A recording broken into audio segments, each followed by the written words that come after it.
তারাই বোঝে কবরের ঘাটিটা কত কঠিন রে বন্ধু। কবর দেখলে হযরত ওসমান চোখের পানি ছেড়ে দিয়ে কাঁদতেন, আর বেশি বেশি কাঁদতেন।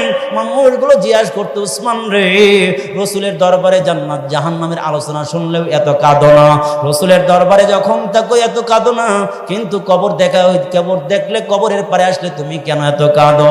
হযরত ওসমান ডেকে বলে, ভাই তোমরা জানো না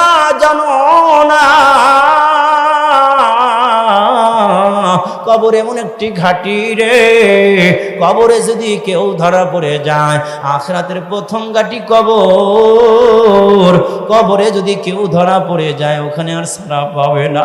কবরের মধ্যে ভাই নাই, বন্ধু নাই, বাবা নাই, মা নাই, কবরে কোনো সাথী নাই, বাতি নাই।